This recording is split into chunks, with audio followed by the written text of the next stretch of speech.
Hey guys, I'm Scott Marker, this is Joe Jones. Hey, as I mentioned in other videos and other times, my game is really simple. I have a lot of hours on the mat, a lot of years, excuse me, but not a lot of hours. So my game is really simple. So I always say I teach sophisticated basics, meaning advanced basics, meaning that a lot of moves you've seen before, I'm just trying to always figure out ways to do them better. Not 6 different moves, but 6 different ways to make the same move better. So, for example, here's a leg lock. Everyone see this leg lock before. Here's some little subtle details I do different. Is a lot of people, when they go for the leg lock, they fall straight back, and in the first UFC, you see a guy that fell straight back like this, and then the other guy, one of the first escapes you learn in jiu-jitsu is the guy rolls right up on you. Yeah, and that's pull back, right? So, one of the first escapes is up through the middle, okay? Another thing is, by going straight back, is one of the first escapes you learn in jiu-jitsu is called put the boot on, right? So now, if you look at his angle of his leg, you're giving him perfect angle to put his boot on, okay? And again, I'm gonna be in trouble. He'll come right up escaping on me. I'll be in trouble. Go back. So, with that in mind, my goal a lot of times is, again, you don't want to grab the guy's leg a lot of times, but I want to go off, not straight back, I want to go off on a 45-degree angle. So a lot of times when I come up, this back leg, I'm throwing that back leg over. So I'm coming in here, I'm going to throw back leg over.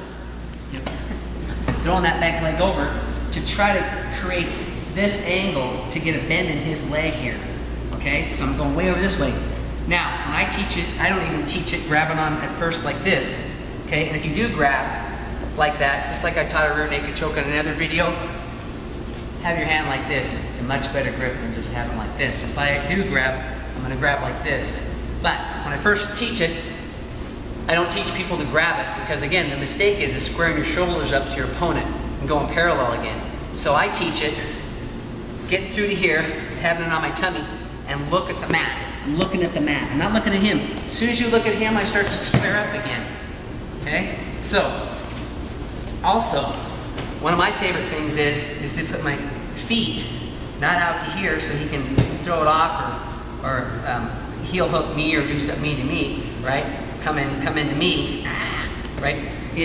My thing is if you go up to the proper angle, looking at the mat, look how much easier it is to fish this foot into here. And I call this the chair position, okay? So now I'm kind of looking at the mat more than I'm looking at him, and I'm in the chair position. I'm not straight out. I want to be in the feet in, crouched, like this. Now, here's a big mistake a lot of people make is they look behind themselves as they're going to tap the guy, right? Like this. That'd be just like doing an arm bar, throwing your head on the mat, and then trying to pull in his arm. Now when you go back, you're going to try to bring it all together. So the same with the leg is looking towards the mat.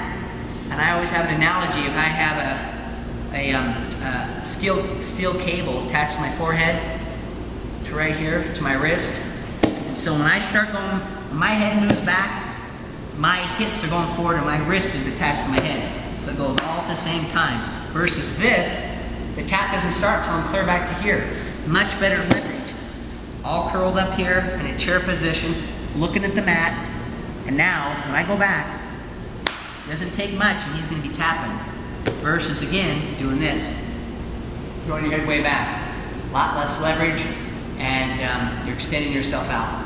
So come in here. So one more time. So you're coming up, trying to keep yourself in. A lot of times I'll just throw myself over this direction and fish this in, looking at the ground here, looking at the ground. And you can grab your wrist. A lot of times I don't even grab my wrist. Looking at the ground right to here, keeping nice and tight. Now again, this goes over here and fishes in here good. I'm hiding my feet so he doesn't escape or try to put me in reverse heel hook or something. I'm looking at the mat, and nice and tight. I might even shuffle out just a touch to get a little deeper on the Achilles tendon here. Keep it nice and tight and lean back. Hope some of those details helped you out, guys. Again, sophisticated basics. Thanks a lot.